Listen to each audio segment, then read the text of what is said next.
It was such a blessing to have our EMTs and some of our firemen here among us.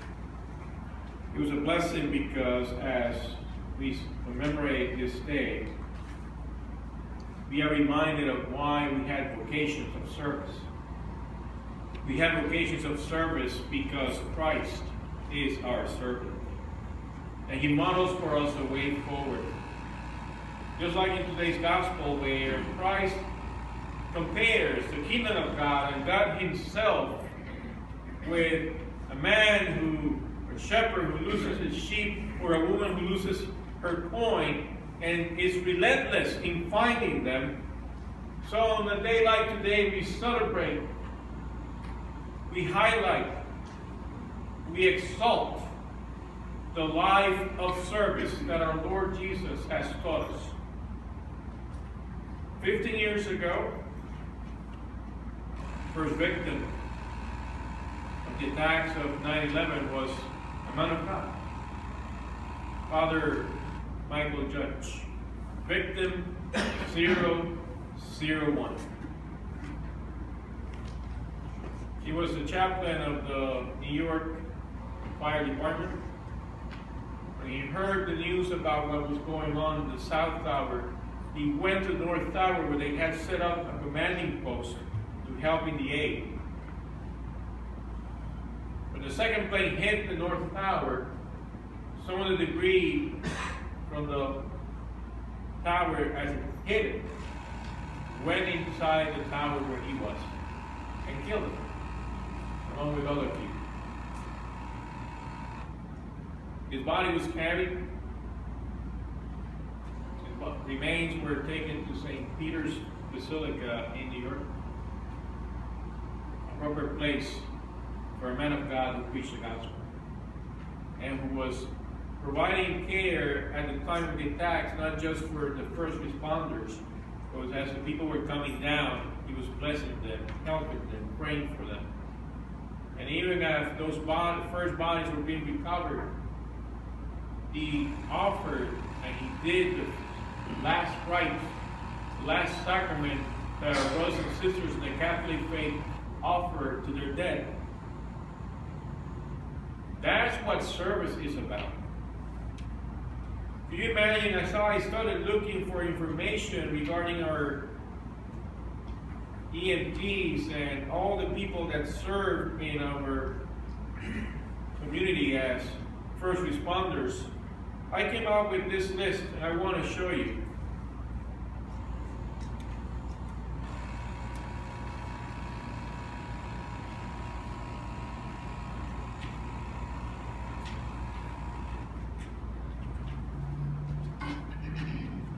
I'm picking up the list of all the EMT firemen responders who died on 9/11. So how many pages I had to take? These are the list. Their names. Engine 33. They lost 5. Engine 40. They lost 5 members of their squad. There were so many casualties that it's unimaginable to think about how many people who went to serve died that day. But what the gospel reminds us in today's readings is that as we look into the heart of God and we ask the questions when darkness surrounds us, what we have as an answer on behalf of Christ and those who proclaim the message of hope and light is that Christ is there searching, looking, like those first responders. Do you think it was a coincidence that the first victim was a man of God? Do you think that Lutheran pastor from the Metro New York Synod that Bishop Goldman was referring to, that Bishop Eaton mentioned in his statement that Bishop read to us, as he was going there, blessing the first responders, doing the sign of the cross on their foreheads, And as the victims, as they were being rescued, the first thing they saw, as the fire was surrounding them,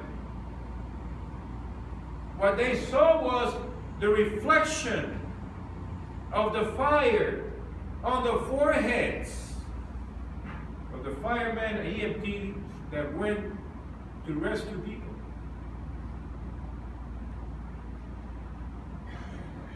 No coincidence here. In the middle of darkness, in the middle of suffering,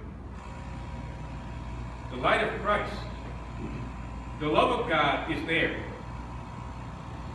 That character of God to search, to look, to relentlessly find the lost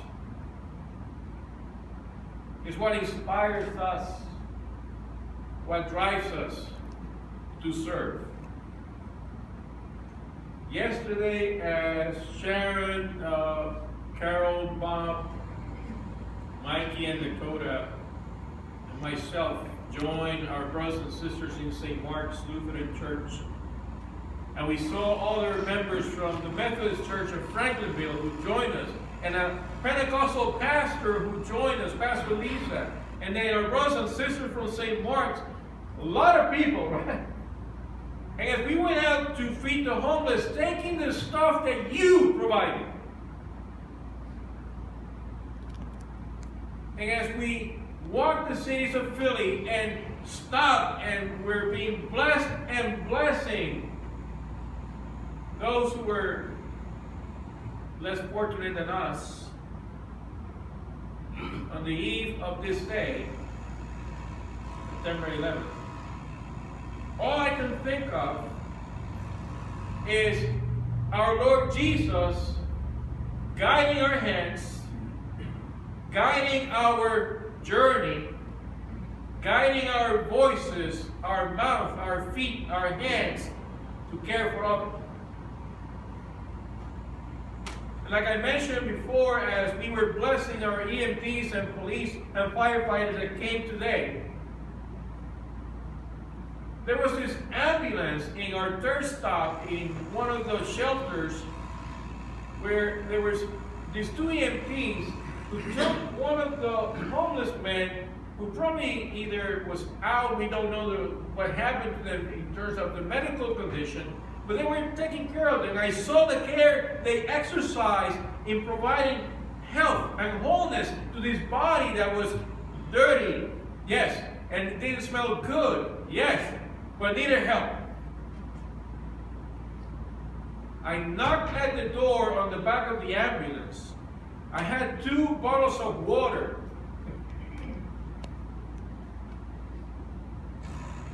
All I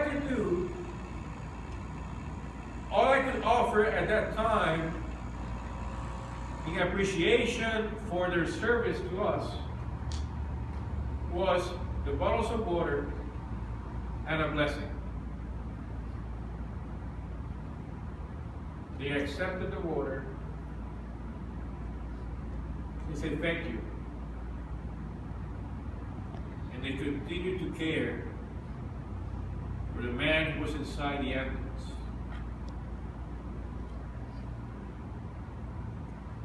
Now, brother, sister, as you look around and wonder about where God is,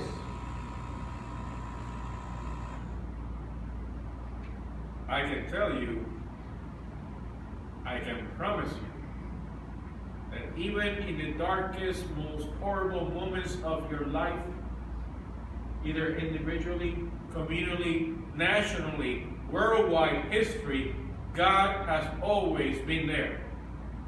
I have no doubt. We may not be able to find God according to our standards, but God is always around. God is in the hands of those who are serving. God is in the hands of those who are raising up the lowly, the ill, the downtrodden. my friend and my colleague, Pastor Leonard, who is a former Navy captain. I have never seen this man surprised by anything or moved by anything, like a rock. When this family, you remember Sharon Lang and his family with these two little kids, Zion and Yahir. Along they came with their father, a homeless father and his two kids. I saw Pastor Leonard, and we don't do this. Take a whole bunch of snacks and stuff it in the back of this little kid. Obviously affected by seeing human misery. That's why we do what we do. That's why we gather around this table and we proclaim the gospel, to be reminded that we follow the one who gave his life for us, who commands us, compels us, sends us to be light, to be salt,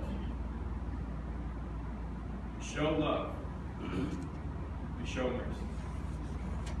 In his name, the name of the light of the world, Jesus Christ, we go, we serve, we pray.